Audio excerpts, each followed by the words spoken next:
top départ, du coup, pour notre table ronde numéro 2. Vous m'entendez bien? Oui, super.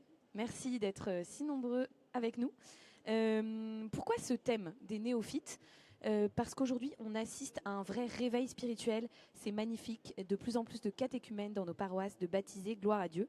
Et ce réveil, personne ne peut vraiment l'expliquer puisque c'est Jésus qui appelle lui-même, même 2000 ans après sa mort, il continue d'appeler ses disciples.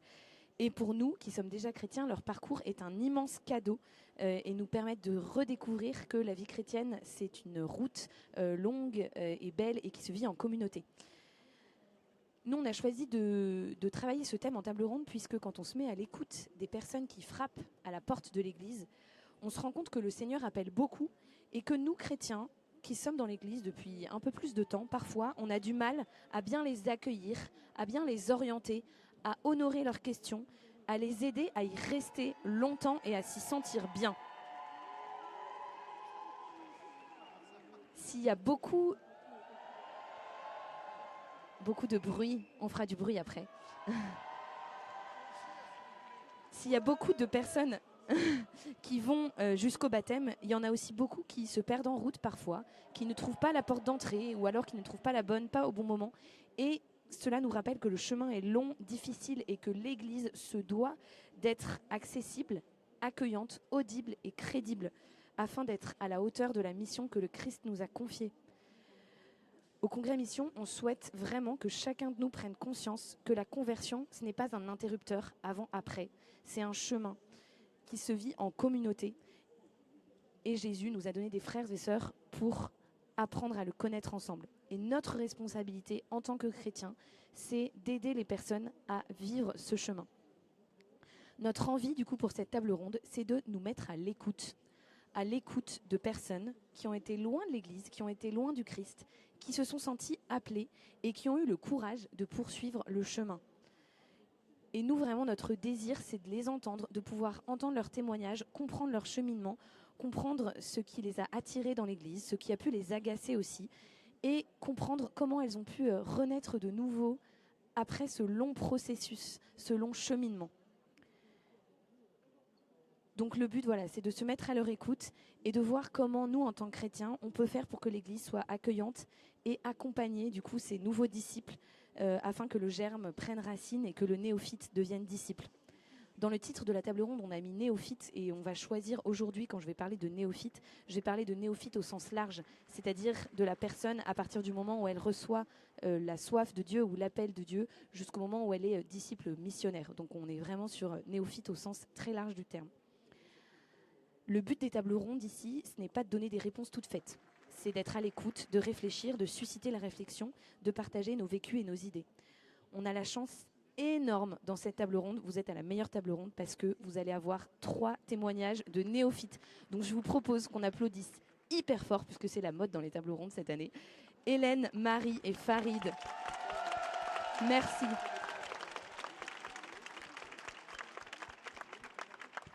Merci à nos 3 néophytes qui vont nous donner leur témoignage. C'est un exercice qui est difficile pour eux, qu'ils ont énormément préparé. Donc voilà, je vais vous demander d'être extrêmement bienveillants et d'accueillir ce qu'ils vont dire avec joie, d'accueillir leurs émotions aussi, parce que voilà, c'est leur histoire personnelle. Donc merci beaucoup. Et puis, on va avoir, donc du coup, cette table ronde va être sur un format un peu particulier et participatif. Donc nous allons avoir 3 séquences de 20 minutes. Chaque séquence va être divisé encore en 3, c'est facile. Il va y avoir un témoignage de néophyte, ensuite un regard externe d'un, on va l'appeler missionnaire expérimenté, et puis ensuite vous allez avoir des petits temps en binôme où vous allez pouvoir échanger avec votre voisin sur des questions. Vous allez voir, je vais vous guider pas à pas avec cette table ronde. Je vous propose sans plus tarder de commencer par Hélène. Hélène, notre première néophyte qu'on peut réapplaudir très fort. Hélène, je te propose de commencer par te présenter et raconter ton histoire. Bien sûr. Merci Marie. Merci à tous. Donc bonjour à tous, je m'appelle Hélène et j'ai été baptisée à Pâques 2025. Voici mon témoignage. Je n'ai pas du tout grandi dans une famille chrétienne et c'est seulement au cours de mes études que j'ai rencontré des chrétiens dans ma vie. Et à cette période, j'ai commencé à développer une certaine curiosité pour la foi, ce qu'était de croire en Dieu Et donc j'avais interrogé mes amis pendant mes études, un certain nombre d'entre eux, sur ce que voulait dire la foi pour eux, ce que ça voulait dire de croire. Et j'ai été confrontée à deux types de réponses. Le premier type de réponse tournait autour du credo. On me disait, moi je crois que Dieu s'est incarné en son Fils Jésus-Christ, qu'il est descendu sur terre pour acheter nos péchés. Autant vous dire que c'était quelque chose de complètement incompréhensible pour moi à ce moment-là. Deuxième type de réponse pouvait se résumer en fait, le monde consiste en deux catégories. Il y a les chrétiens, il y a les autres. Toi, tu fais partie des autres, mais c'est pas grave, on prie pour toi. Donc, tout aussi incompréhensible. Et donc, face à ça, je me suis dit, bon, ça a l'air d'être un petit peu trop compliqué, un petit peu trop distant de là où j'en suis actuellement. Donc, fermons le dossier, concentrons-nous sur d'autres choses dans la vie et passons à autre chose. Donc, c'est ce que j'ai fait pendant 10 ans. Et puis, il y a 3 ans, j'ai assisté à 2 messes de mariage, coup sur coup, qui m'ont absolument bouleversée. J'ai été extrêmement touchée par ce que j'entendais dans la bouche du prêtre. Je me suis dit, bon, il y a toujours cette curiosité que tu as en toi, au bout de laquelle tu n'es jamais vraiment allé. Et en plus de cette curiosité intellectuelle, maintenant, tu vis une émotion. Il se passe quelque chose. Écoute-toi, tu sais que tu as envie d'aller au bout. Tu ne vas pas y arriver toute seule, donc parle-en à quelqu'un qui peut t'éclairer, parle à un prêtre. Et là, je ne vous cache pas que je me suis retrouvée dans une phase de panique totale à l'idée de devoir parler à un prêtre. Je me suis dit, mais où est-ce qu'on trouve un prêtre? Ok, il faut aller dans une église. Quand est-ce que c'est ouvert une église? Qu'est-ce que je vais lui dire? Je vais lui dire, bon, j'ai été émue à une messe, on va me rire au nez. Enfin, vraiment, je me suis fait une montagne de pousser la porte de l'institution et de trouver quelqu'un à qui parler. Et en réalité, dans mon cas, la solution a été très simple. En fait, je me suis adressée à mes amis chrétiens. J'avais toujours des amis chrétiens. Et ces amis ont accueilli mes questionnements avec beaucoup de douceur, de joie et de délicatesse. J'ai eu beaucoup de réponses très positives. Et l'un d'entre eux particulièrement m'a tout simplement proposé d'aller à la messe ensemble. Et nous y sommes allés. Et donc les premières messes que j'ai vécues, je les ai vécues avec une émotion vraiment très intense et un étonnement infini de vivre ce niveau d'émotion-là. Il y a une parole en particulier qui m'avait frappée, et j'ai eu la chance de l'entendre peut-être lors de la première messe à laquelle j'ai assisté, ou peut-être de la seconde, de la deuxième. C'était une parole d'Isaïe qui dit « Ne crains pas, je suis ton Dieu, c'est moi qui t'ai choisi, appelé par ton nom ». Et je l'ai reçu vraiment de plein fouet. Et je l'ai vraiment reçu comme un message que Dieu m'adressait personnellement. Il venait me chercher là où j'en étais. Et plus qu'une autorisation à entrer dans l'église, c'était vraiment un appel. Je me sentais appelée, voulue, désirée. Et ça m'a vraiment cherché, encore une fois, là où j'en étais. Et une deuxième chose qui me touchait vraiment dans les premières messes auxquelles j'ai assisté et qui continue de me toucher évidemment aujourd'hui, c'est ce moment où on se donne la paix pendant la messe les uns aux autres, et de constater et de vivre en moi cette connexion immédiate qui se créait entre les membres de l'Assemblée, quelque chose qui m'a absolument bouleversée. Et à partir de ces expériences vécues à la messe, en fait, mon désir de relation à Dieu s'est imposé comme une évidence. Voilà, il n'y avait pas de question à se poser à cet égard-là. Et là, heureusement que je n'ai pas été laissée dans la nature à ce stade-là. C'est-à-dire, mon ami a continué de m'accompagner en me partageant des éléments de sa compréhension de la foi, en explorant avec moi, en apprenant avec moi. Nous sommes à des sessions de formation sur la structure de la messe. Voilà, lui aussi avait sans doute envie d'en savoir plus. Et donc son accompagnement très simple, simplement en se mettant à ma disposition, en répondant à des questions autour d'un café avant d'aller à la messe, m'a permis de continuer à avancer jusqu'au moment où j'ai osé, grâce à lui, pousser la porte de l'église où nous allions à la messe, de rencontrer le prêtre et de rejoindre un groupe de préparation au baptême, qui est une période pendant laquelle j'ai pu continuer à explorer ma foi et à explorer ma relation à l'église, jusqu'au moment où je me suis sentie prête à demander le baptême. Et aujourd'hui, je suis incroyablement reconnaissante au Seigneur de m'avoir appelée, parce qu'il est source de très grande joie dans ma vie. Et je suis très reconnaissante d'avoir mis sur mon chemin toutes ces personnes qui simplement m'ont donné envie de le connaître. Merci.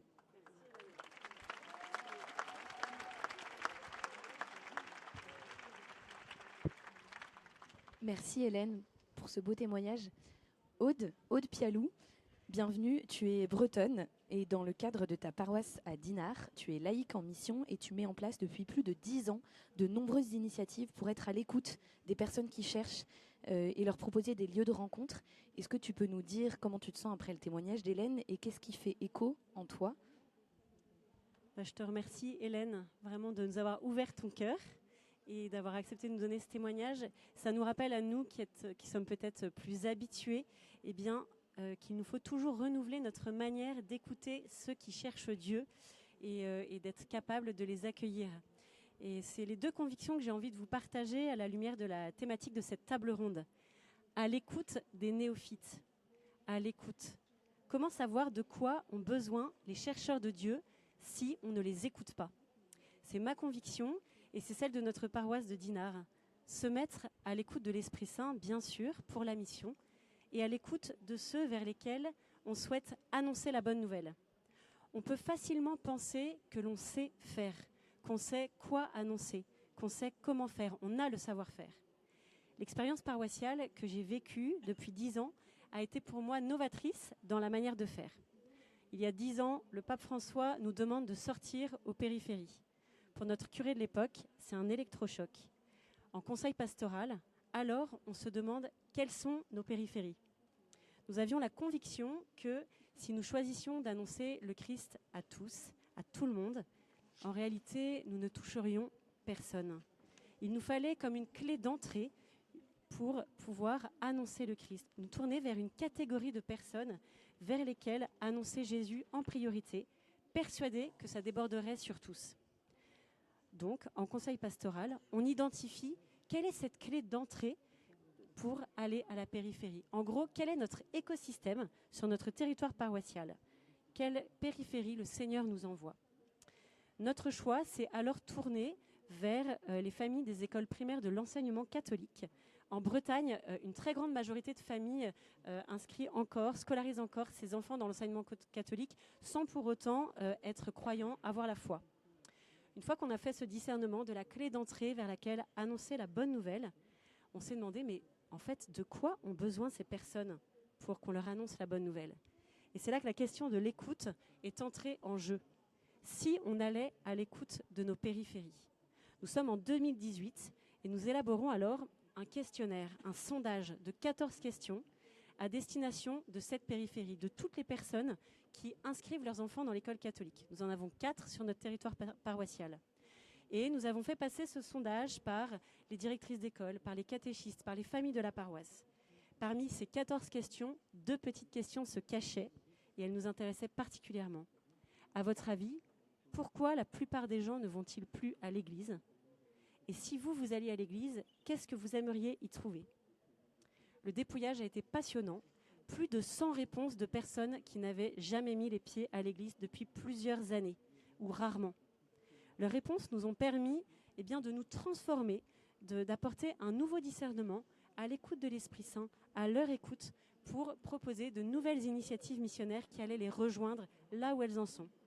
Et le deuxième impact de ce sondage, c'est que les personnes se sont senties accueillies par le simple fait d'être écoutées, de leur donner la parole, de leur dire « votre avis nous est précieux ». Et plus récemment, nous avons renouvelé cette écoute en renouvelant notre sondage auprès des personnes qui avaient rejoint récemment l'Église. Et cela a été incroyablement percutant pour nous. Nous avons lancé un grand chantier autour de la messe qui est en cours. Alors ma deuxième conviction, à l'écoute des néophytes, comment mieux accompagner ceux qui cherchent Dieu? Pour aller à la rencontre de personnes comme toi, Hélène, il nous faut proposer des marches accessibles. Et c'est ça ma deuxième conviction. Pour aller à la rencontre de ceux qui cherchent Dieu, dans notre paroisse, nous avons mis en place plusieurs initiatives missionnaires. Un journal toute boîte, adressé à tous les habitants de notre territoire, dans lequel on aborde des sujets hyper vastes. L'écologie, la vie locale, le travail, la fraternité, le deuil. Nous avons mis en place des visites de voisinage gratuites. On n'a rien à vendre, un simple désir de fraternité et de connaître nos voisins. Et puis nous avons mis en place les dimanches en paroisse. C'est sur ce dimanche en paroisse que je souhaite vous partager cette conviction qu'en proposant des marches accessibles aux chercheurs de Dieu, à ceux qui viennent à la porte de nos églises, eh bien, nous les aidons à faire une rencontre personnelle avec le Christ, à goûter à la fraternité et à s'intégrer dans notre communauté. Alors rappelez-vous ce sondage des 14 questions. Ces 2 questions qui nous intéressaient particulièrement ont donné des réponses foisonnantes et passionnantes. Les gens nous ont dit « Aujourd'hui, on ne va plus à l'église parce qu'on travaille toute la semaine. Le samedi, on a nos activités, on s'occupe de nos enfants, on fait les courses. Et le dimanche, en fait, on veut être en famille. Et aller dans un lieu où il y a des codes, où on se sent parfois jugé parce qu'on ne connaît pas vos codes, où c'est pas accueillant, on n'a pas envie de venir. En revanche, on aimerait venir à l'église. Si on y trouve un accueil adapté, si on y trouve des réponses à nos questions du moment. Pour nous, ça a été vraiment impactant d'entendre cela. On avait à l'époque une messe des familles, comme beaucoup de paroisses ont aujourd'hui, où on invitait une fois par mois toutes les personnes qui font une demande de sacrement à l'église, préparation au baptême, mariage. On les invitait une fois par mois à une messe dont on soignait l'accueil, dont on soignait les chants, la liturgie. Avant la messe, on proposait un petit cours de caté aux enfants, un témoignage aux adultes. On s'est mis au bout de 5 ans à avoir des assemblées de 200 à 300 personnes non pratiquantes, invitées. Elles nous remerciaient pour tout, pour l'accueil, pour les chants, le témoignage, mais jamais pour la messe. Côté paroisse, on était tenté d'adapter ces célébrations pour qu'elles conviennent à ces chercheurs de Dieu. On tombait sur une mauvaise lecture, on disait zut, c'est pas du tout adapté à des non-initiés. L'annonce avant la communion se voulait claire, non excluante, toujours délicate. Beaucoup de personnes communiaient sans savoir qu'elles recevaient le corps du Christ. Cette écoute des familles, ces réponses à ces questions, nous ont encouragés à faire un pas de côté et à se demander, mais en fait, Jésus, comment il s'y prend avec les foules ? Parce que ces familles-là, c'est notre foule à nous, c'est notre périphérie. Rappelez-vous, dans l'évangile de Marc, au chapitre 6, verset 34, en débarquant, Jésus vit une grande foule. Il fut saisi de compassion envers eux parce qu'ils étaient comme des brebis sans berger. Alors, il se mit à les enseigner longuement. Alors, comment Jésus s'y est pris avec les foules ? Il les accueille, il prêche longuement, il parle en parabole, il guérit, il fait des signes sensibles. Il ne rompt pas le pain, c'est avec ses disciples seulement. Alors, pour rejoindre cette foule, notre foule à nous, notre périphérie, nous avons décidé de transformer notre messe des familles en un dimanche en paroisse qui est désormais une célébration 5 fois dans l'année le dimanche matin, sans Eucharistie, de type groupe de prière, dans laquelle on adapte notre langage, nos codes, même nos codes vestimentaires. On soigne l'accueil, la décoration. On propose des activités innovantes pour les enfants. Nous avons la messe, bien sûr, pour les missionnaires, les paroissiens, avant, et nous invitons les gens, une fois que nous sommes envoyés en mission, pour ce dimanche en paroisse, nous les accueillons à 11h. Nous nous sommes inspirés de ce que fait Jésus avec les foules, en proposant des signes sensibles, en proposant des bénédictions personnelles, de pouvoir déposer un fardeau, de poser une intention. Ce nouveau dimanche en paroisse nous a permis d'accueillir plus largement toutes les personnes, certes qui demandent un sacrement, mais toutes celles qui, comme toi, Hélène, ou comme Marie ou Farid, donc nous entendrons tout à l'heure, qui cherchent Dieu. Et elles font découvrir la paroisse comme une famille dans laquelle on aime et on se sent aimé. Et avec ce changement, nous avons réalisé qu'en fait, les personnes vers lesquelles nous sortons ont besoin de marches intermédiaires pour grandir dans la foi, avancer vers Jésus. C'est cela, pour moi, la charité pastorale. C'est prendre soin de nos frères et sœurs en leur permettant d'avancer sur leur chemin de croissance spirituelle. Nous allons à leur rencontre pour leur permettre de trouver un lieu favorable pour une rencontre avec le Seigneur. Notre objectif, c'est bien que chacun retourne à la messe, reçoive le baptême, la confirmation. Le dimanche en paroisse se rapproche un peu du rite catéchuménal d'autrefois, où l'on renvoyait les catéchumènes après la liturgie de la parole. J'aurais beaucoup de témoignages à vous apporter sur des personnes qui, au fil des mois, de dimanche en paroisse en dimanche en paroisse, ont demandé le baptême, la confirmation, et sont désormais des disciples missionnaires dans notre paroisse.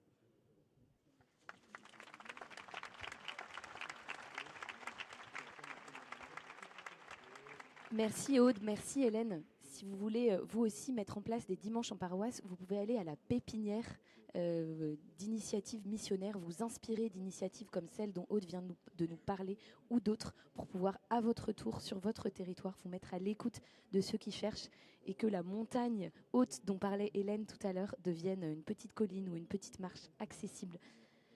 Maintenant, c'est à vous de jouer. Alors, nous allons vous proposer un petit temps de travail. Je vais vous proposer de vous tourner vers une personne qui est autour de vous, que vous ne connaissez pas si possible, et vous allez avoir 6 minutes pour pouvoir échanger autour de, donc 3 minutes chacun à peu près. Est-ce que ce témoignage fait écho à une situation similaire que j'ai vécue, moi, dans ma paroisse, une rencontre que j'ai pu faire d'une personne qui était éloignée, voilà, qui avait besoin d'une petite marche ou qui cherchait Dieu mais qui ne savait pas comment s'y prendre? Est-ce que j'ai déjà vécu une situation similaire dans mon écosystème?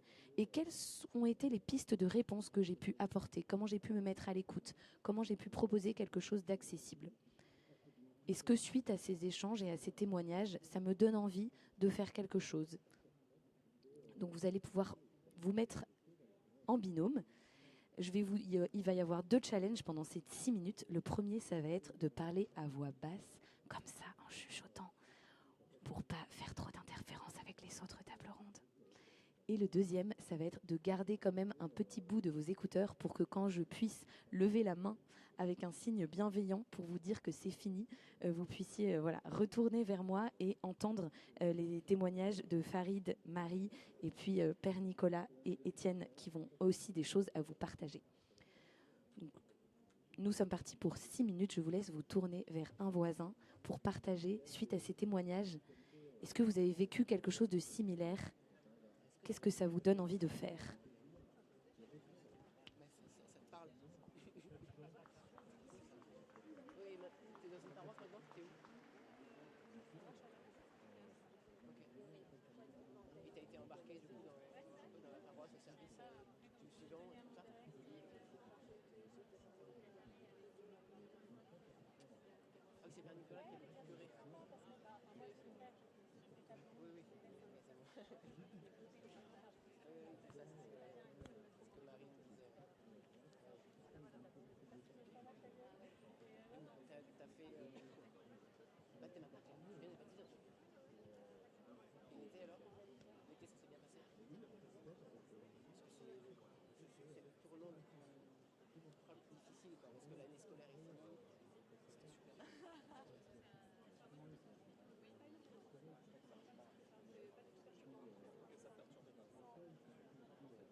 Parler de ça, de ce...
Il vous reste 2 minutes pour échanger.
je vais vous inviter à clôturer les échanges, à conclure vos échanges avec votre voisin et à se retourner silencieusement vers nous pour écouter Farid. Chut. Merci. Vous inquiétez pas, vous aurez d'autres temps d'échange après. Farid, à ton tour. Donc c'est toi le néophyte du moment. Je te propose de te présenter et de nous raconter un petit peu ton parcours. Bon, bah, bonjour à tous et à toutes. Ouais. Vous m'entendez bien comme ça? Ouais, comme ça. Ouais. Bon, bah, alors, je m'appelle Farid. Je vis en France depuis une dizaine d'années. Et rien, mais alors rien ne me prédestinait un jour à être chrétien ou catholique. Voilà. J'ai grandi à Téhéran, en Iran, dans une famille d'universitaires, je dirais plutôt déiste qu'autre chose, et dans une dictature islamique. Bon, vous connaissez quand même un peu l'Iran, j'imagine, plus ou moins. Donc voilà, en fait, c'est un parcours moi-même qui m'étonne toujours aujourd'hui. Parfois, j'ai du mal à comprendre, à réaliser ce qui s'est passé. En tout cas, ce qui est sûr, c'est que j'ai eu mon premier contact, on peut dire, avec Jésus. Un jour, il y a environ une quinzaine d'années. C'est mon père qui rentre de l'université, il est professeur à l'université de Téhéran. Et il rentre avec une édition de l'Évangile traduite en persan. Bon, en Iran, c'est interdit, donc je ne sais pas pourquoi il avait acheté. Il a passé beaucoup de temps à lire l'Évangile et j'ai commencé moi aussi à mon tour à lire l'Évangile et c'était vraiment, c'était un choc. C'était un choc au sens positif du terme, cette découverte de la parole évangélique et de l'Évangile de Saint Jean notamment. Je me souviens qu'il m'avait beaucoup marqué, qui me marque toujours beaucoup.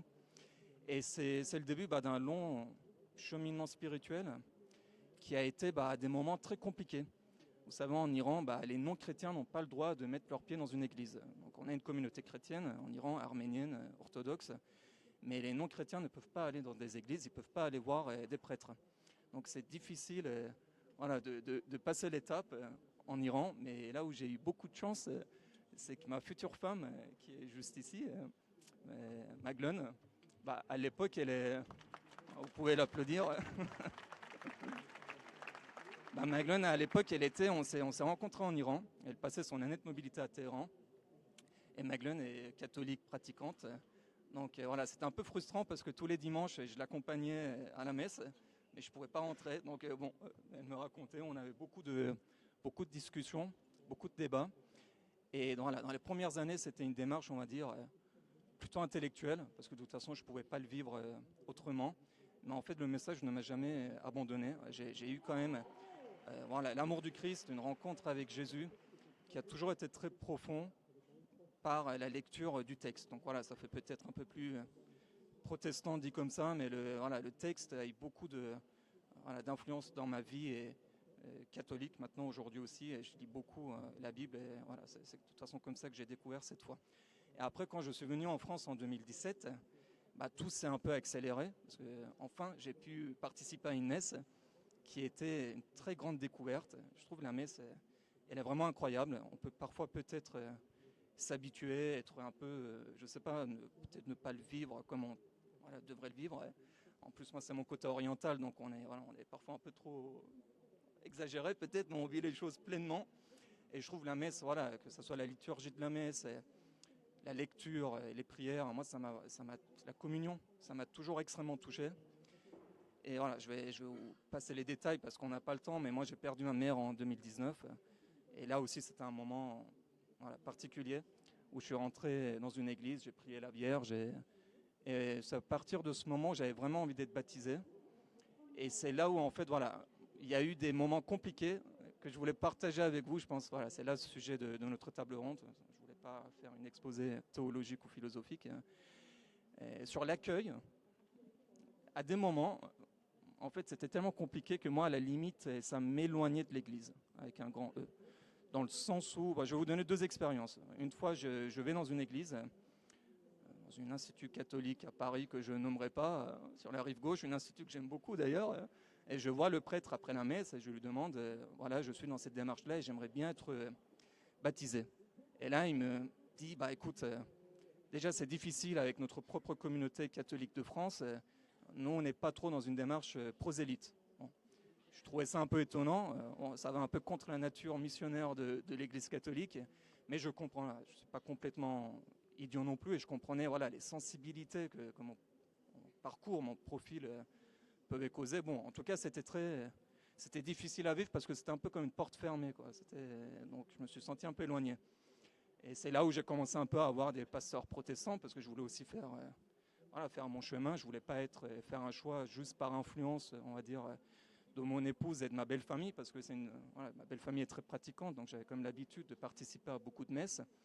Mais en fait, cette démarche du demande du baptême est compliquée pour l'expliquer aux gens, parce que déjà, bon, c'est pas évident. Vous devez aller sur le site, trouver un peu les coordonnées, aller voir un prêtre, lui dire que vous voulez être baptisé. Les prêtres, parfois, ils savent pas comment réagir. Ça, c'est ma deuxième expérience, qui était vraiment désagréable. En fait, j'étais un peu, si vous voulez, le faride qui allait devenir François, le musulman qui allait devenir chrétien. Et en fait, c'était un peu agaçant, disons, dans le sens où on parlait parfois plus de l'islam que du Christ.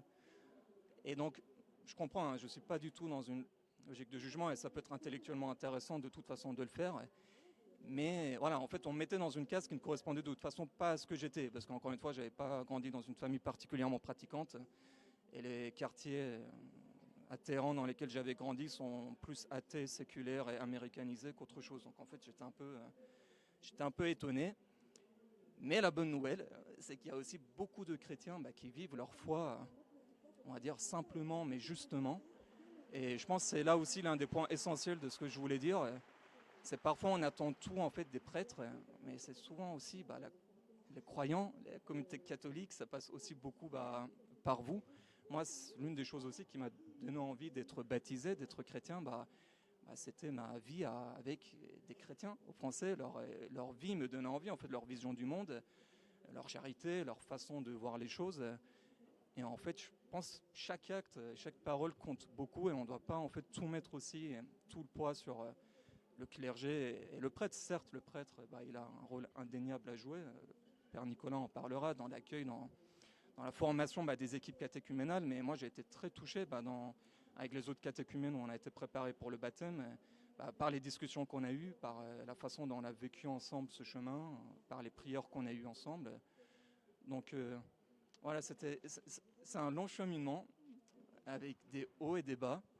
Mais voilà, aujourd'hui, je suis très content en fait, parce qu'en fait, j'ai jamais douté. S'il y a des moments en fait, j'ai pu avoir des doutes sur l'accueil de la communauté, j'ai jamais eu de doute sur Jésus. En fait, c'est ça qui est très important. À aucun moment, je me suis dit bon, en fait, j'ai pas envie.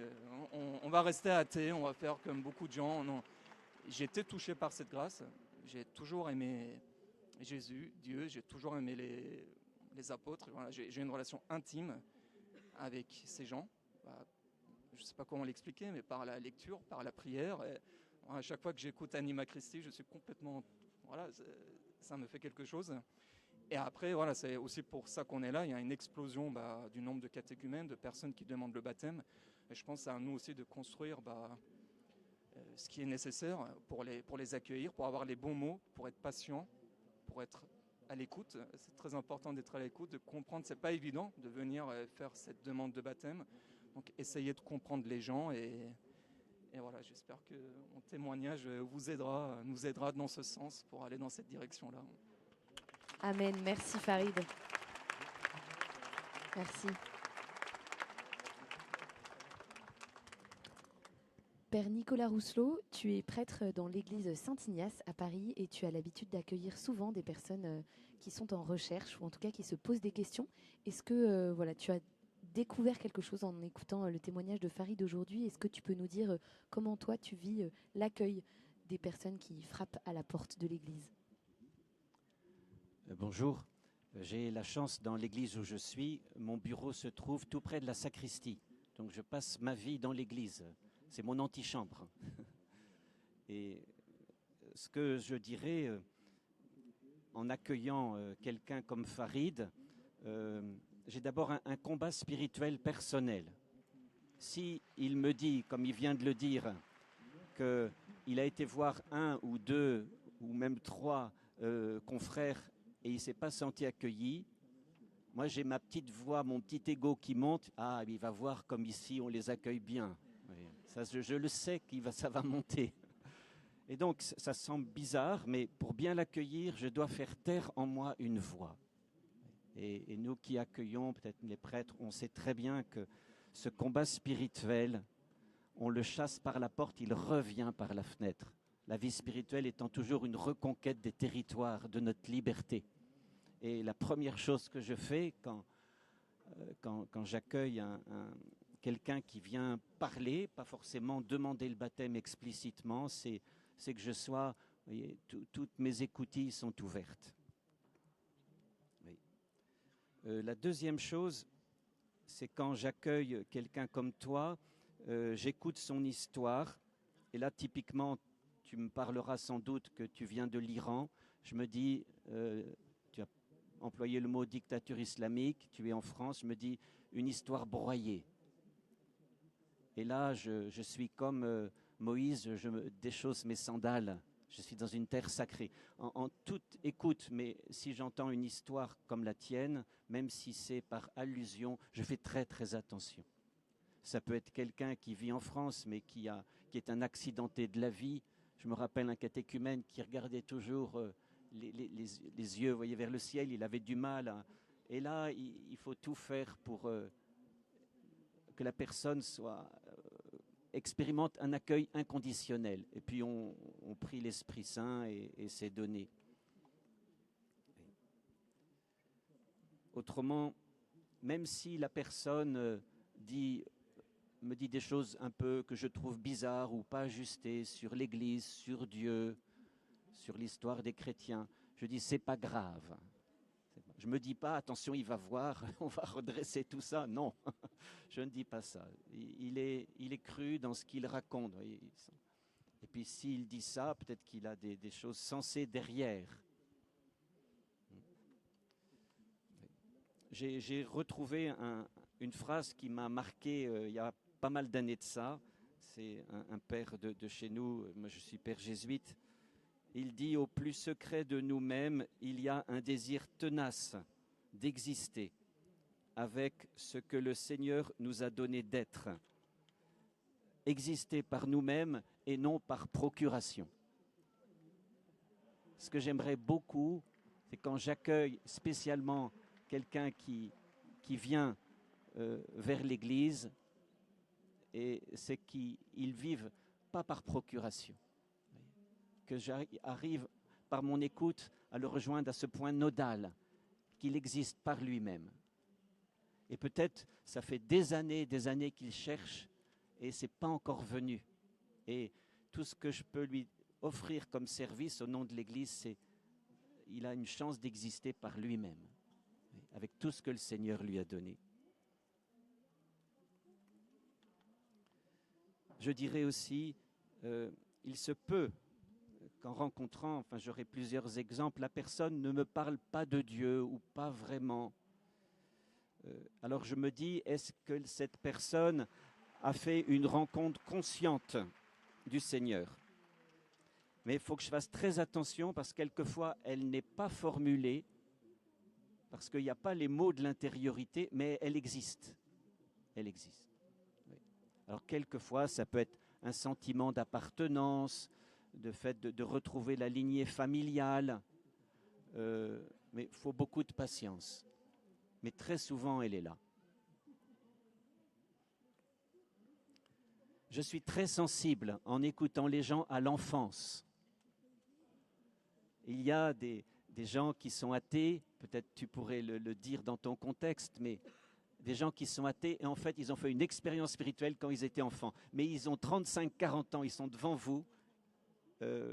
Souvent, je vais sur le terrain de l'enfance, il y a souvent, pas toujours, mais souvent quelque chose qui remonte. Et la personne en est éblouie. Ah oui, c'est ça. Je vous donne un exemple quand même. Je trouve que ça, je voulais le dire après, mais c'est pas grave. C'est une femme de 35-40 ans. Elle me parle sans cesse de sa grand-mère. Ma grand-mère, ceci, elle m'a beaucoup aidé. Je sais qu'elle connaissait un père jésuite, donc c'est pour ça que je suis venu, ta. Puis à un moment, je lui dis, mais comment elle va, ta grand-mère? Ah ben, elle est décédée quand j'étais enfant. Donc ça veut dire que c'est quelqu'un qui parle de sa grand-mère, vous voyez, elle parle de son expérience d'enfance. Et elle n'en a pas conscience. Et il faut croire vraiment que... Bon, Bernanos a une phrase un peu terrible sur l'enfance. Il dit, c'est le moment de notre existence où on se décide pour ou contre Dieu. C'est ses mots à lui, Bernanos. Mais il nous dit quelque chose, que notre enfance, là aussi, est une terre sainte. Même si on n'est pas croyant, parce qu'on s'éveille à la vie. On s'éveille au mystère du monde. Et forcément, Dieu, par des questions qu'on peut poser à nos parents ou pas, mais souvent, on sait que les questions d'enfance sont, sinon théologiques, au moins vraiment philosophiques. Je ferai le pari que chez la plupart, notamment de nos concitoyens, il y a une expérience spirituelle au moment de l'enfance. Et le moment de l'accueil des catéchumènes, si c'est possible de la faire affleurer aux conscients, c'est très très bien. Pourquoi? Parce que l'histoire que, apparemment, la personne connaît son histoire, mais si dans l'écoute et l'échange, elle est révélée, il y a quelque chose de fondamental qui se fait. Ah oui, cette alliance, plus ou moins confusément que je cherche, elle est déjà là d'une certaine manière. Je vous parlerai aussi des femmes musulmanes, pas toutes bien sûr, puis il peut y avoir des hommes, mais je suis très sensible au fait que quand une jeune femme musulmane, avec tout le contexte, toi tu avais déjà du mal, Hélène a dit elle avait du mal à faire le pas, mais pour une femme musulmane, il y a des conflits de loyauté considérables, enfin nous le savons, hein. Nous le savons. Eh bien, il y a une dimension mystique que j'ai vue très souvent chez des femmes musulmanes. Elles viennent d'une religion, on va dire, de la loi, mais elles ont comme une religion naturelle que Dieu est là, on le suit et on donne sa vie.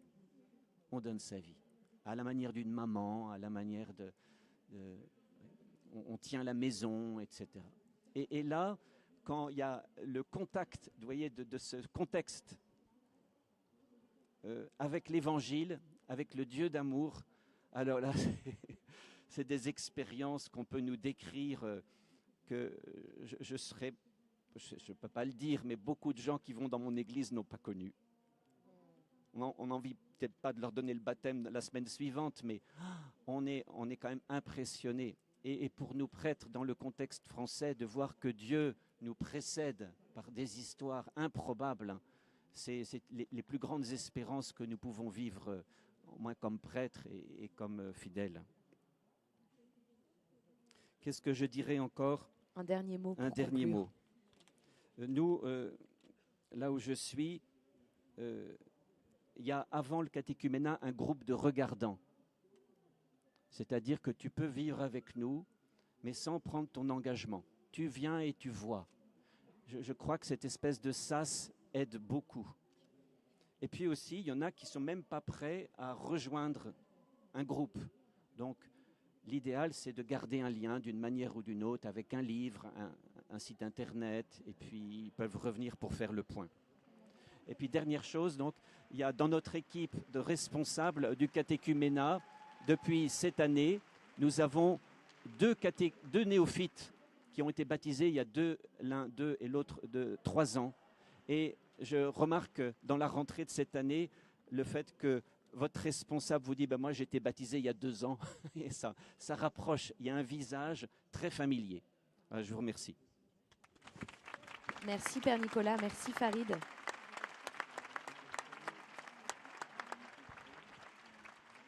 Alors, comme tout à l'heure, à vous de jouer épisode 2.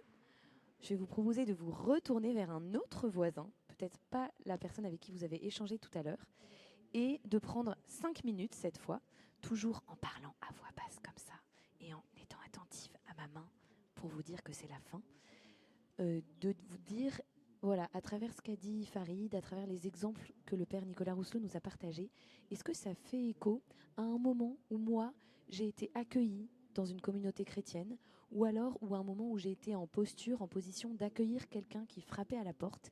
Et qu'est-ce qui m'a touchée, qu'est-ce qui m'a marqué, qu'est-ce qui m'a troublée à ce moment-là? peut-être voilà, que vous puissiez partager cette expérience où vous avez accueilli ou été accueilli, et puis essayer de soulever avec votre binôme qu'est-ce qui, selon vous, a été favorable dans l'accueil, qu'est-ce qui a été le plus important, qu'est-ce qui a été marquant et qu'est-ce que vous voudriez garder comme pépite ou comme bonne pratique dans l'accueil. 5 minutes avec un binôme pour échanger autour de vraiment ce thème de l'accueil.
Il vous reste 1 minute pour conclure vos échanges.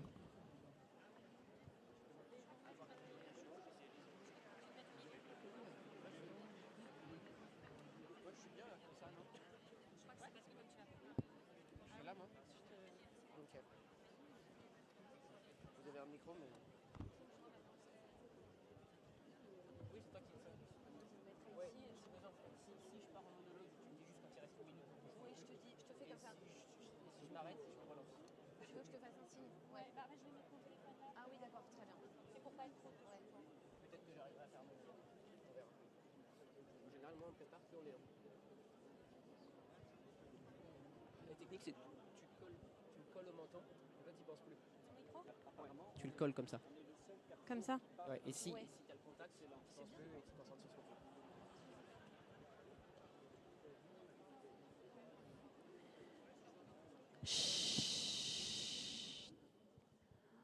Waouh. Merci pour ce silence efficace. On va entendre maintenant, donc voilà, on a parlé un petit peu de comment se mettre à l'écoute des personnes qui ont soif, où aller, comment faire pour aller dans les lieux où les chrétiens ne sont pas, poser des questions, se mettre à l'écoute. On a parlé de l'accueil et là maintenant, on va voir un témoignage donc de Marie et ça va être plutôt autour de la question de voilà comment accompagner les personnes étape par étape dans cette route, dans ce chemin de croissance aux différentes étapes en respectant le rythme de chacun. Marie, tu nous présentes. Tu peux te présenter à nous, pardon, et nous livrer ton témoignage. Bonjour à tous. Donc moi je m'appelle Marie effectivement et contrairement à ce que mon prénom peut laisser croire, je ne suis pas du tout née dans une famille croyante ni pratiquante. La foi s'est perdue il y a pas mal de générations déjà. Et moi j'ai commencé à me questionner sur l'existence de Dieu et sur Dieu en général quand j'étais adolescente et que j'ai dû en fait, j'ai fait des recherches un jour sur un autre sujet et je suis tombée sur des écrits de saints et des vies de saints. Et donc, j'ai découvert qu'il y avait des gens, moi je connaissais personne de croyants dans mon entourage, j'ai découvert qu'il y avait des gens qui croyaient en Dieu et même qui étaient assez à fond. Et donc, ça m'a beaucoup marqué. Donc, Dieu est entré dans mon équation et je me suis questionnée donc, sur l'existence de Dieu. À cette époque-là, comme je disais, j'étais pas du tout entourée de croyants. Donc, ma ressource principale, ça a été Internet. Et Internet, c'est une ressource très riche, mais aussi très dangereuse quand on est jeune, quand on est en recherche, donc on est vulnérable et qu'on est par conséquent assez influençable. Parce que Internet, on mélange beaucoup le spirituel, le politique, tout n'est pas sourcé. Les gens qui parlent sont pas forcément formés. L'algorithme influence beaucoup ce qu'on voit, ce qu'on reçoit, puisqu'on reçoit toujours forcément ce qu'on a regardé. Donc on est très facilement enfermé dans du similaire.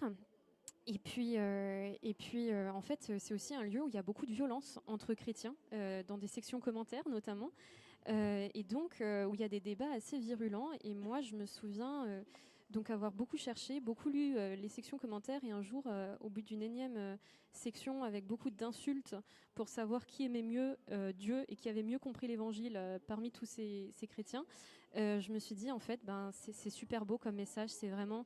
J'aurais adoré que ce soit vrai, mais la preuve que c'est faux, c'est ce qu'on voit là.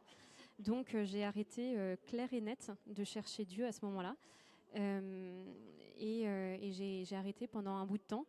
C'était toujours en toile de fond dans ma vie. Et c'est revenu assez fortement quand j'ai commencé mes études. J'ai rencontré des chrétiens tout simplement. Et là, ça va rejoindre pas mal ce qu'a dit Hélène. Mais c'est très compliqué d'être rejoint par des chrétiens pour qui Dieu est une évidence. Puisque moi, je m'accrochais beaucoup à ce qui est tangible dans le message du Christ quand on ne croit pas en Dieu, c'est-à-dire l'amour du prochain et l'amour en général. Sauf que moi, on me disait, mais le christianisme, c'est pas du tout ça. Le christianisme, c'est les pardons des péchés par le salut sur la croix. Donc beaucoup de mots et je ne savais pas trop ce que ça voulait dire. Et puis aussi le fait qu'on nous dise, mais alors comment moi je fais pour avoir la foi ? Ah c'est la grâce de Dieu. Donc vous l'avez reçue, moi je ne l'ai pas reçue et je ne peux rien faire pour la recevoir puisque c'est l'arbitraire de la grâce de Dieu. Donc pas de chance. Pas de chance et voilà. Donc ça m'a pas beaucoup aidée. Mais ce qui a toujours été assez présent dans ma vie, c'était le service, puisque je me suis dit que c'était quelque chose de commun à toutes les religions, à toutes les foi, s'occuper des plus pauvres. Donc ça a été quelque chose de très présent dans ma vie et j'y ai rencontré beaucoup de chrétiens tout de même et qui, eux, ne me parlaient pas de Dieu, mais en fait, transpiraient de Dieu, rayonnaient de Dieu sans en parler dans leur service. Et ça a été quelque chose qui pour moi a a été assez marquant, puisque ça m'a beaucoup inspirée. Je les voyais aussi parfois prier en silence avant leur service, et du coup j'ai essayé de faire un peu pareil, sauf que je fermais juste les yeux et je pensais à rien. Et donc voilà, donc moi je me suis attachée vraiment à la partie du message que je pouvais comprendre, donc l'aide aux plus pauvres et le service, même si à chaque fois j'essayais de pas faire savoir que j'étais pas chrétienne, parce que je me disais, s'ils le savent, si je suis au secours catholique ou je suis au service jésuite des réfugiés où j'ai aidé aussi, et qu'ils savent que je suis pas chrétienne, ils vont me mettre dehors en fait, ce qui n'est pas du tout le cas évidemment, mais je le savais pas à l'époque, donc j'avais un vrai syndrome de l'imposteur. Et puis bon, après je continuais quand même un peu à chercher. Et ce qui s'est passé, c'est que un soir, j'étais en Auvergne, un peu désespérée, et je suis rentrée dans une église dans une chapelle qui était ouverte et lumineuse, et j'ai assisté à la messe qui avait lieu là quelques minutes plus tard. Et j'ai pris mon courage à 2 mains, voire à 4 mains, pour aller voir le prêtre à la fin et lui poser mes questions. Et il a été extrêmement accueillant, extrêmement bienveillant, et il m'a déchargée de 2 poids très très forts. Le premier, c'est que moi j'avais ce problème de me dire, pour être dans une église, pour être chrétienne, il faut que je coche toutes les cases. C'est-à-dire qu'il faut que je sois OK avec l'arche de Noé, il faut que je sois OK avec tout ça. Et si je ne crois pas en l'arche de Noé, je ne peux pas être chrétienne. Et lui me dit, alors non, ça va, le cœur de notre foi, c'est plutôt ça, ça, ça et ça. Mais en fait, il m'a légitimé la notion de chemin, de dire en fait, c'est OK d'être en chemin et de ne pas être au clair avec tout. Et même moi qui suis prête depuis 10 ans, je ne suis pas au clair avec tout. Et en fait, ça m'a vraiment impressionnée de me dire que quelqu'un pouvait donner sa vie à Dieu sans être certain de tout, en fait. Donc ça a été la première chose. Et la deuxième chose, c'est qu'il m'a parlé de la grâce, lui aussi, mais de manière en m'enlevant un fardeau, c'est-à-dire de me dire, t'as fait ta part, t'as lu, t'as cherché, t'as parlé, t'as servi, maintenant tu peux te reposer et Dieu viendra à ta rencontre, et confiance. Et c'est ce qui s'est passé 4 jours plus tard, puisque je suis retournée à la messe et j'ai eu une rencontre, Dieu était là, tout simplement. Et ça a été ma certitude que si Dieu était là, c'est là que je voulais être. Donc le baptême, pour moi, à ce moment-là, est devenu une certitude. Et après, parce qu'on est là pour parler un peu des obstacles qu'il y a eu quand même, rapidement pour vous dire quelques obstacles. Premièrement, sociologiquement, l'Église, c'est difficile quand on est en dehors, parce que en aumônerie étudiante, on a souvent des gens issus de familles très aristocratiques, très vieille bourgeoisie, etc. Et c'est très intimidant quand on ne vient pas de ce milieu-là, alors qu'ils sont adorables quand on les connaît, mais c'est intimidant comme pas à franchir. Ensuite, un autre pas qui a été difficile pour moi, c'est que je suis une jeune femme très féministe et professionnellement engagée contre les abus. Donc, en fait, c'est difficile de trouver sa cohérence par rapport à l'institution, de se dire, en fait, je vais entrer dans cette institution-là, comment je mets ça au clair pour moi. Et en fait, Dieu est plus fort, et les gens qu'on rencontre dans l'église sont tout aussi en colère que nous. Donc, en réalité, ça a été assez facile pour moi au final.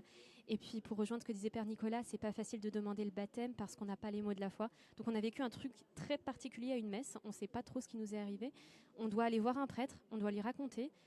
On n'ose pas parce que ça relève de l'intime aussi. Et ensuite, souvent, quand on rencontre un prêtre, il nous envoie voir une deuxième personne, le responsable du groupe catéchuménal. Donc, rebelote, on doit re-raconter, qui nous envoie voir une troisième personne, rebelote, etc. Donc ça, c'est assez dur. Et finalement, et puis oui, juste c'est impressionnant de parler à un prêtre quand on n'est pas catholique, factuellement. Mais donc après, une fois que la grâce de Dieu était plus forte et que j'ai franchi le pas, l'accueil a été pour moi exceptionnel. Donc j'ai eu beaucoup de chance et je remercie toutes les personnes qui ont été sur mon chemin, et particulièrement le Seigneur qui a tout bien fait.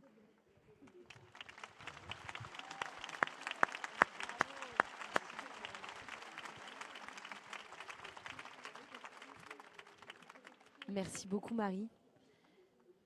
Étienne de Prémar, tu es toulousain, tu es responsable du catéchuménat dans la paroisse étudiante de Toulouse. C'est un gros job parce que depuis 2 ans, vous êtes passé de 40 à 200 catéchumènes. Bravo. Et tu étais ingénieur et tu viens de passer à temps plein pour la paroisse. Est-ce que tu peux nous dire, toi, comment tu te sens après le témoignage de Marie?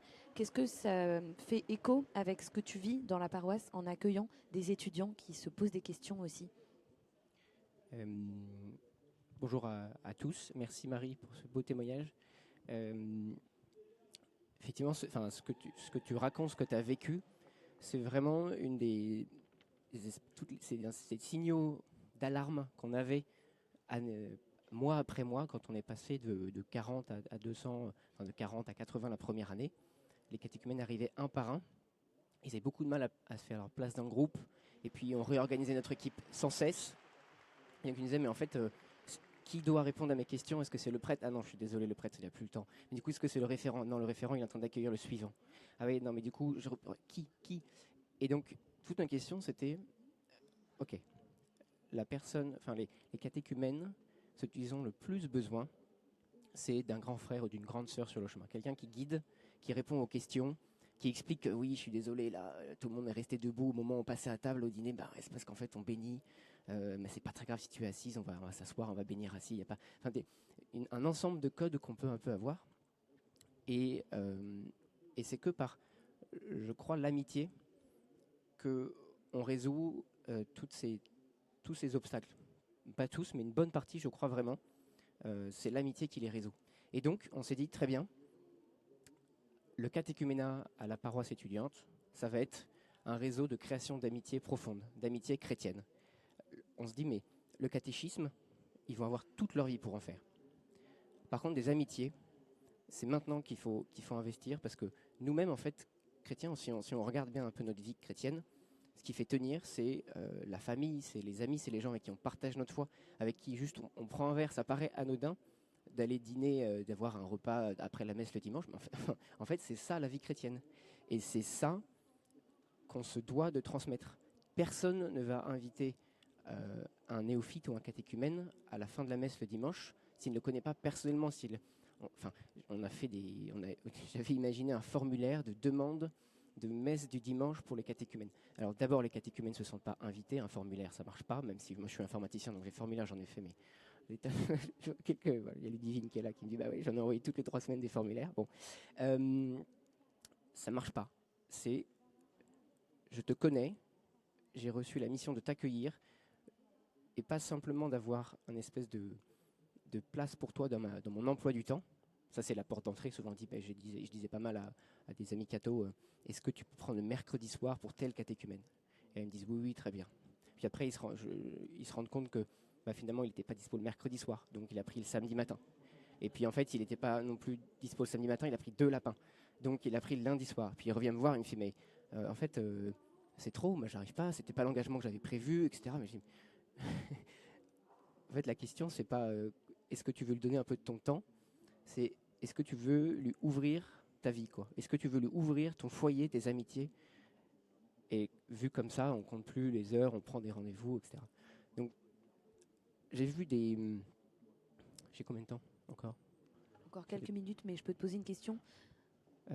Ouais, j'avais 2 idées. Là, j'ai fait la première idée, c'est l'amitié et l'ouverture de notre cercle de vie.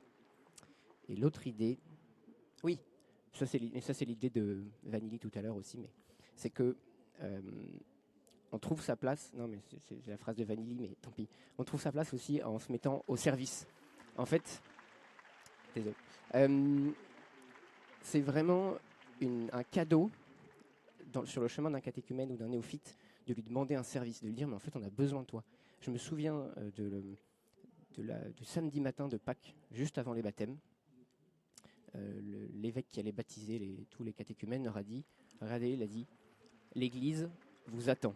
Et là, il y a une place pour vous. Et moi, j'étais au fond en train d'écouter. Je me suis dit, mais j'ai vu les yeux s'illuminer. Et je me suis dit, mais est-ce que c'est vrai ça? Est-ce que vraiment on les attend? Est-ce qu'on a une place pour eux? C'est parce que ça a des conséquences. Enfin, s'il y a une place pour quelqu'un qui n'a pas de lieu où passer un repas de Noël en famille, dans l'église, c'est dans vos familles, c'est dans vos groupes d'amis. S'il y a une place pour une soirée où on parle un peu Dieu autour d'une bière, c'est pas un lieu abstrait, en fait, c'est dans vos groupes d'amis.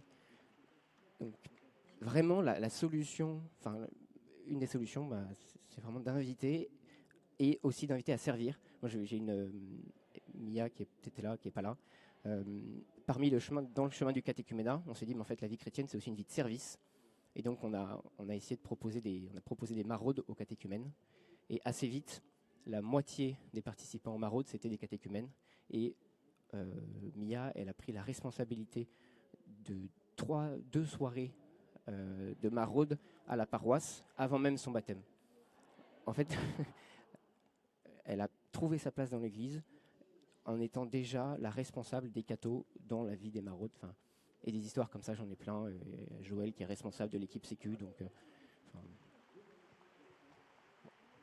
Merci Étienne. Donc équiper les catéchumènes, merci.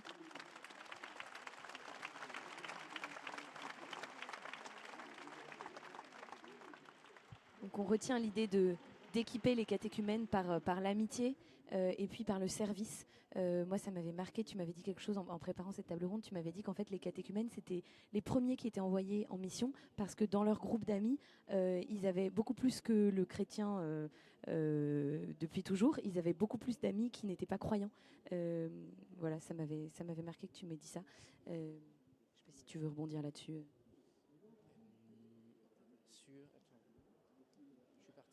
Envoyé en mission avant d'être baptisé. Oui, la Est-ce que vie, c'est possible? en fait, aussi, petite idée, oui, dont il faut se prendre conscience, c'est que les catéchumènes qui font un chemin sont déjà en mission. J'en ai un qui est arrivé il y a 6 mois, qui m'a demandé le baptême. Je lui ai dit, voilà, quel bout de chemin un peu t'as fait?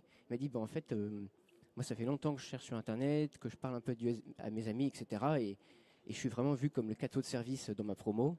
Je réponds à toutes les questions sur Dieu, etc. Et donc, je me suis dit qu'au bout d'un moment, il fallait quand même que je demande le baptême, quoi. Ah ouais, il fait, bah ouais, bienvenue. Bon, on va essayer de te préparer au baptême. Mais en fait, ce qu'il cherchait, c'était vraiment les outils pour la mission. Il avait déjà reçu dans le cœur ce désir missionnaire très très fort, ce désir de suivre le Christ, qui n'est pas le désir simplement de s'enfermer dans une relation très personnelle, qui est la base, hein, mais vraiment de partir en mission. Et donc, il est venu dans l'église pour qu'on l'envoie en mission. Donc, extraordinaire. Merci pour tous ces témoignages qui résonnent les uns avec les autres. Peut-être pour terminer, j'ai envie de vous redonner la parole, tous les 6, Nicolas, Étienne, Aude, et puis Marie, Farid, Hélène. Est-ce qu'à la lumière de ce qui a été partagé, vous avez envie de nous partager un ressenti ou une petite pépite de ce que vous retenez, vous, de cette table ronde? Comment ça vous fait avancer?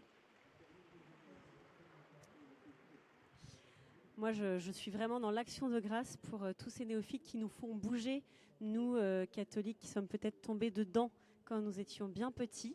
Donc, merci vraiment pour votre témoignage. Ce que je retiens et ce que j'ai envie de vous partager, c'est ne laissons personne repartir d'une rencontre avec nous, d'un parcours sacramentel de notre Église en se sentant orphelin. Mais offrons-lui un chemin accessible, offrons-lui notre amitié, notre temps, notre fraternité. Voilà, ne faisons pas des orphelins de nos activités paroissiales et ecclésiales, mais pensons à un chemin accessible, à des passerelles pour que chacun puisse s'approcher du Christ et goûter à la fraternité de la vie communautaire ecclésiale. Farid, tu voulais rebondir aussi? Non, je voulais juste dire un dernier point qui peut paraître évident peut-être pour ceux qui ont grandi catholiques ou peut-être pas. C'est aussi prendre conscience en fait de l'immense richesse de l'Église en fait, avec tous les courants un peu différents qu'on a. En fait, moi j'ai un peu, si vous voulez, fait le tour aussi. Et je trouve que c'est incroyable, on n'a pas ça partout. Et en fait, c'est ce que vous disiez, le Père Nicolas, de ne pas vouloir forcément, en fait, chacun après, il peut trouver ses sensibilités. On a la chance, on a les jésuites, on a la communauté Saint-Martin, on a les franciscains. Et je pense que je suis même persuadé que chaque catéchumène, chaque personne qui est touchée par la grâce de Jésus, par la grâce de Dieu, peut trouver en fait son chemin à travers des personnes qui lui conviennent sans doute plus. Et je pense que c'est un point important parce que moi, j'avais cette chance par ma belle famille d'avoir un peu, j'ai envie de dire, une vision d'ensemble sur les richesses de la communauté chrétienne de France. Comme tu disais, Marie, parfois il y a des débats qui peuvent sembler, ça peut être un peu violent, notamment sur les réseaux sociaux. Mais dans l'ensemble, moi, je le vis comme une extrême... c'est un point fort de l'Église catholique. Et ça, il faut en prendre conscience. Au lieu d'être dans des débats stériles, en fait, en profiter. Et, voilà, c'est la devise du pape Léon, c'est unique dans celui qui est un. Il dit tout dans sa devise. Et voilà.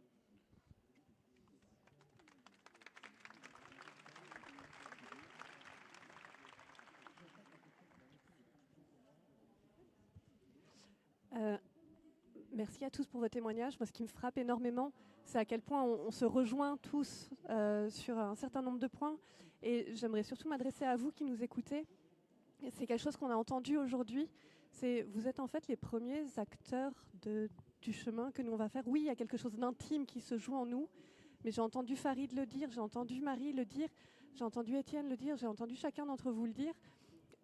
En fait, vous donnez envie dans la façon dont vous vivez votre foi, dans des actions très concrètes, dans votre façon d'être au monde et dans votre façon d'être dans la relation à l'autre. Et ne négligez pas ce pouvoir que vous avez vraiment de véhiculer le message du Christ dans votre vie de tous les jours. Et vous ne savez pas qui est dans votre entourage et qui est appelé à travers vous à chercher, à connaître Dieu. Voilà.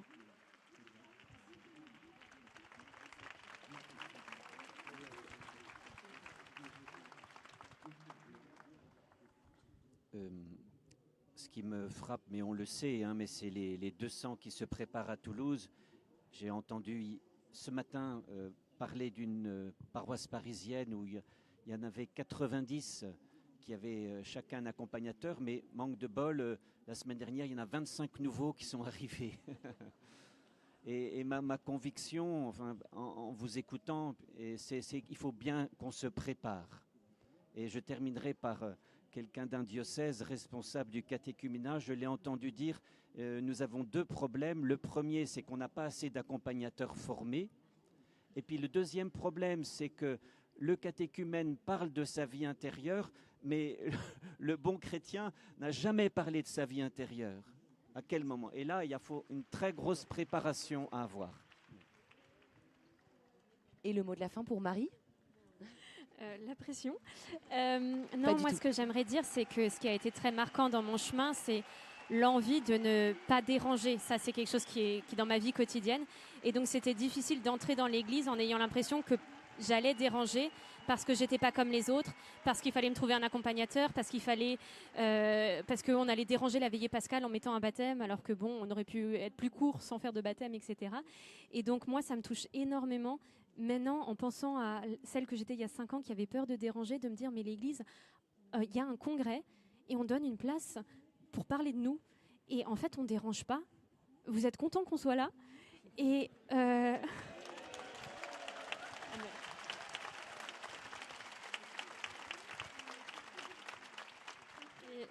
juste, je pense que s'il y a des chercheurs de Dieu qui voient ça, qui voient qu'au Jubilé, on a créé un espace néophyte catéchumène, qu'on fait de même au JMJ, mais ça va leur faciliter de franchir la porte. Et vraiment, merci pour ça.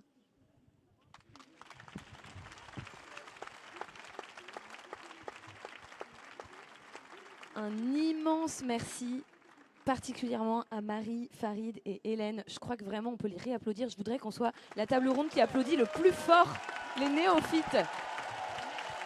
Toulouse, faites du bruit.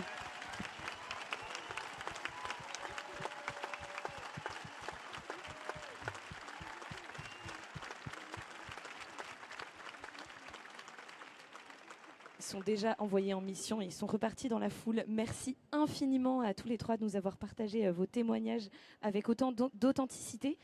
On a encore 5 minutes pour accueillir Amaury qui a une initiative incroyable à nous présenter.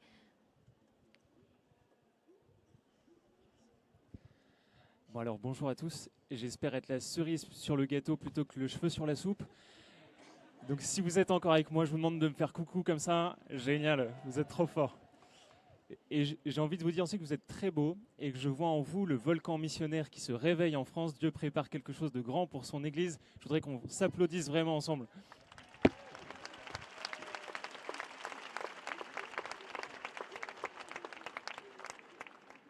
Alors, juste avant de commencer mon propos, je suis accompagné de Mélanie, qui est membre de l'association que je vais vous présenter, qui distribue des tracts. Si ça vous intéresse à la fin, n'hésitez pas à aller la voir pour avoir quelques infos.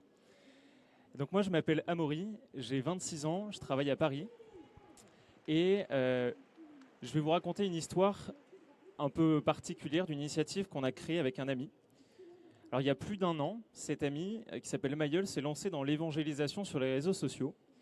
Il a créé un compte sur TikTok qui s'appelle Devenir chrétien pour proposer simplement d'échanger avec les personnes qui se posent des questions sur la foi catholique.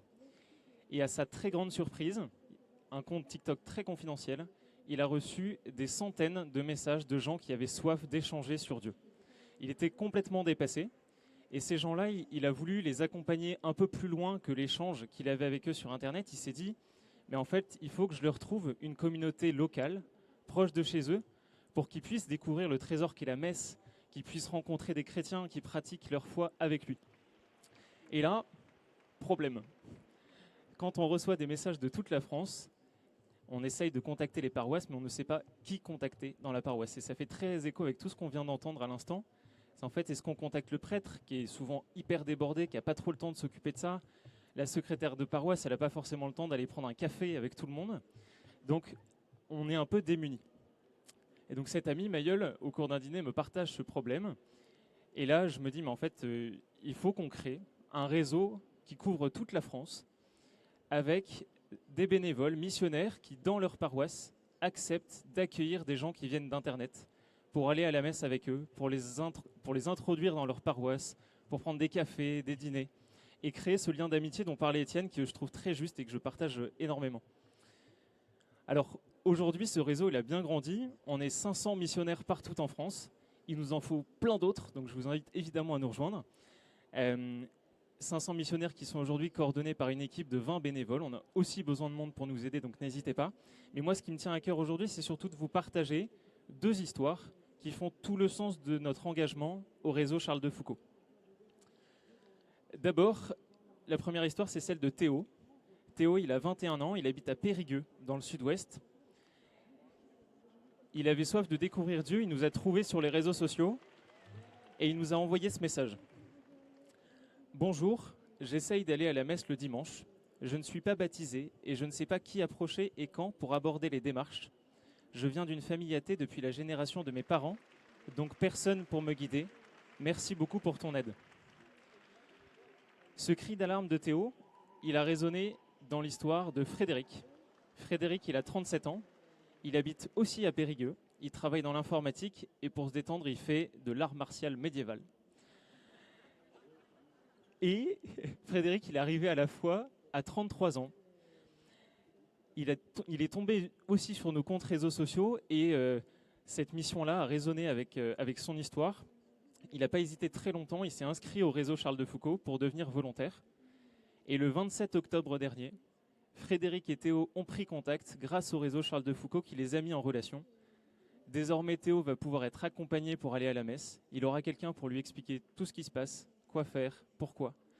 Il aura aussi un référent qui pourra l'accompagner dans des dîners à la paroisse, des déjeuners, dans des conférences, à la veillée d'adoration que Frédéric aime beaucoup, à laquelle Frédéric aime beaucoup participer. Il y a donc ce vrai lien qui va se créer, des conseils, des aides aussi que Théo va pouvoir recevoir qui, on l'espère, vont l'aider à avancer dans sa découverte de la foi et à la grâce de Dieu vers le baptême. Alors des gens comme... Ouais, vous pouvez les applaudir parce que c'est beau. Alors des gens comme Théo, évidemment, il y en a plein. Et ces messages d'appel à l'aide, nous, ils nous marquent évidemment beaucoup parce qu'ils disent un désir très fort de ces personnes de rencontrer Dieu. Et aussi, ça dit beaucoup de leur besoin d'être aidés. Et moi, ce qui me marque beaucoup avec le réseau Charles de Foucauld, c'est qu'il y a un engagement très spontané de catholiques très simples comme vous et moi aujourd'hui, qui ont envie d'apporter à leur échelle leur pierre à l'édifice pour participer à la conversion de ces assoiffés de Dieu. Ces gens, ils sont vraiment comme vous, et vous avez toute votre place dans le réseau, mais vous avez aussi toute votre place dans toutes les initiatives missionnaires que vos paroisses peuvent mettre en œuvre, parce que vous serez foncièrement utile, il y a un vrai besoin. Alors, avec vous, pour terminer, moi je veux vraiment rendre gloire à Dieu, pour le désir ardent qu'il met dans le cœur de tellement de gens de vouloir le connaître, et je veux rendre gloire aussi pour tout le désir qu'il met dans le cœur des gens qui ont envie de le servir et de servir la conversion de toutes ces âmes. Voilà, je veux prier pour qu'il envoie en nombre des ouvriers pour la moisson parce qu'il est venu le temps de la mission.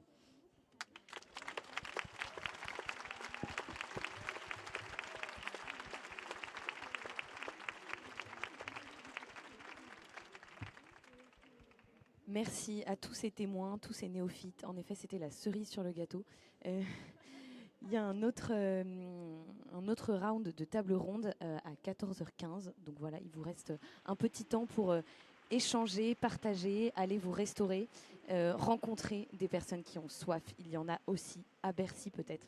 Merci et à très bientôt. Bon congrès mission à chacun.